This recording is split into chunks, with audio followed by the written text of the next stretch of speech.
আজকের আয়োজিত বিদায় সংবর্ধনা অনুষ্ঠানের সম্মানিত সভাপতি, পত্র প্রতিষ্ঠানের ভারপ্রাপ্ত অধ্যক্ষ জনাব সাদেকুল ইসলাম স্যার আছেন। আজকের বিদায় সংবর্ধনা অনুষ্ঠানের সুযোগ্য মাধ্যমিক শিক্ষা অফিসার জনাব ইকবাল হাসান স্যার। উনি শুধু আমি বলবো সুযোগ্য এবং দক্ষ। এর আগে আমাদের উপজেলা আসার আগে উনি সদরে বিভিন্ন জায়গায় দক্ষতার সহিত, অত্যন্ত সুনামের সহিত এই মাধ্যমিক শিক্ষা অফিসার হিসেবে দায়িত্ব পালন করেছেন। আমাদের পরম সৌভাগ্য আসলে আমরা এ ধরনের একজন মাধ্যমিক শিক্ষা অফিসার উপজেলা লেভেলে পেয়েছি।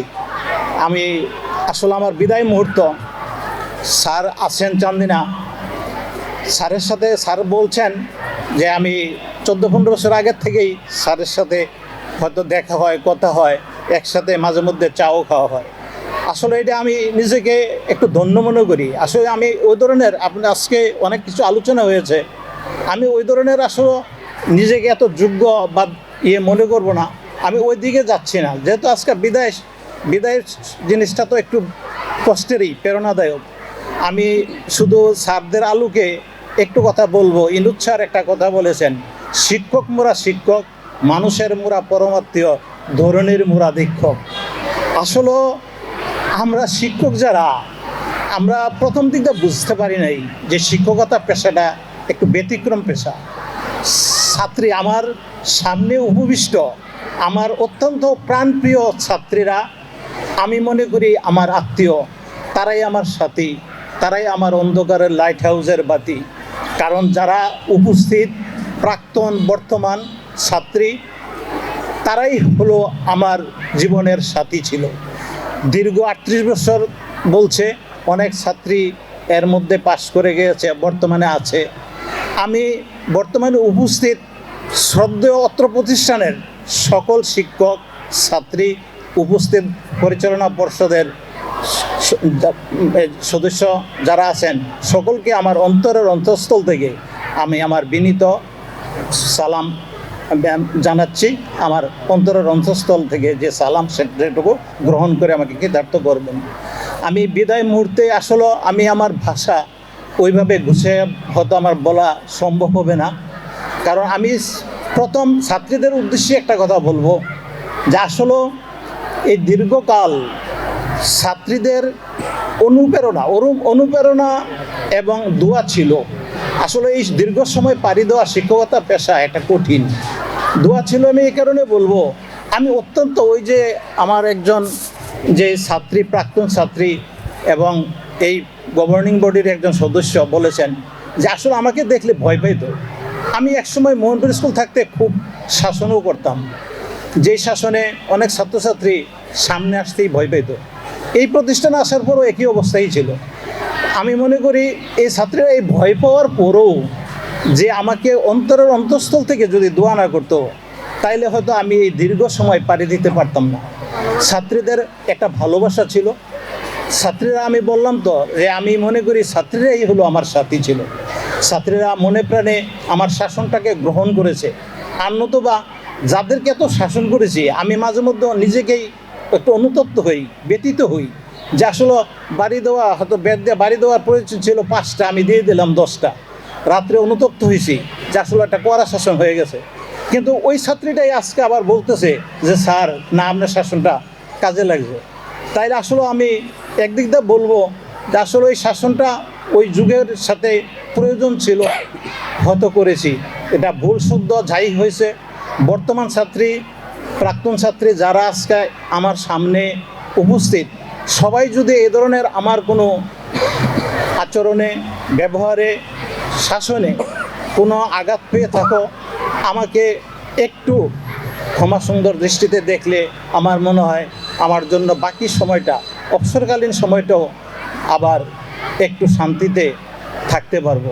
কারণ আসলে ছাত্রীদের দোয়া একটা বিরাট দোয়া, শিক্ষকদের প্রাপ্তি কিন্তু এটা আমি মনে করি আমি পেয়েছি। আর নাইলে এত শাসনের পরও যাদেরকে এত শাসন করলাম, তারাও আমার খোঁজখবর নেই।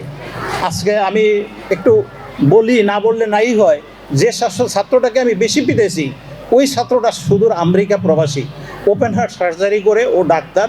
ও মাসে একবার আমাকে ফোন দেয় এবং বলে, স্যার আপনার শাসনের কারণেই আমি আজকে আমেরিকার ওপেন হার্ট সার্জারির মতো এত বিরাট জটিল একটা বিষয়ের ডাক্তার। তাহলে আসলে সে হয়তো বুঝতে পারছে যে শাসনটা তখন প্রয়োজন ছিল।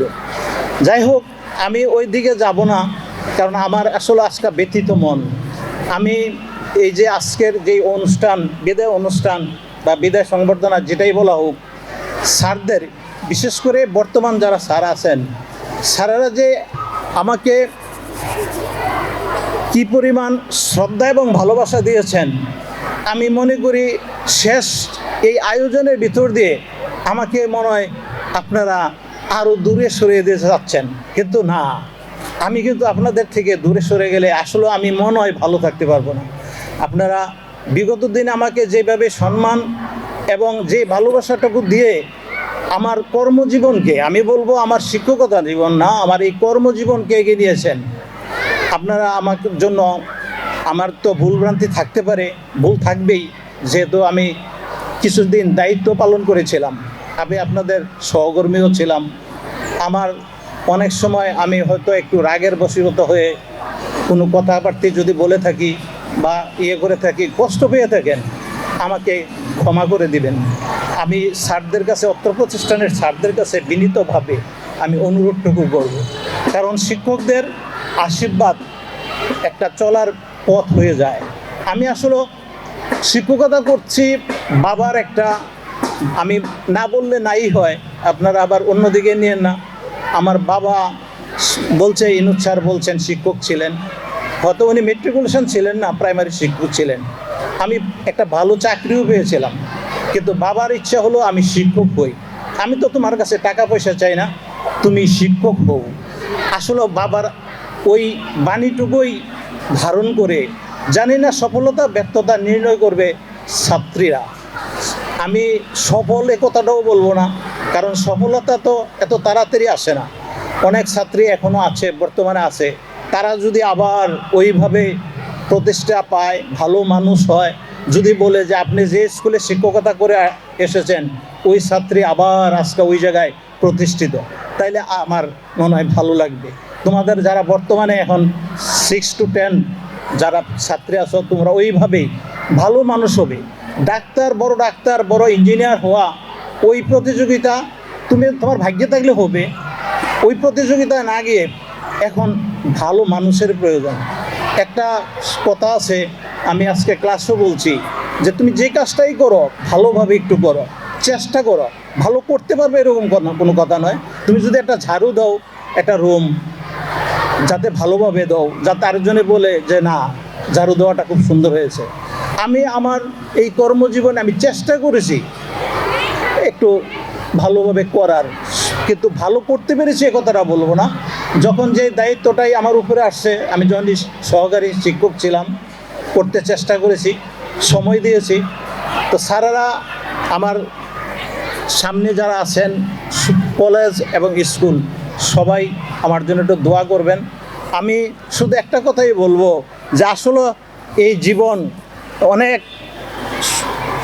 চলার পথে আমরা আসলে একটা, যেটাকে বলা হয় ব্রিফ ক্যান্ডেল, আমার বাবা বলতে নাকি যে আসলে এটা একটা সংক্ষিপ্ত মোমবাতি, দেখবে যে হঠাৎ করে জ্বলতে জ্বলতে একদিন নিভে যাবে।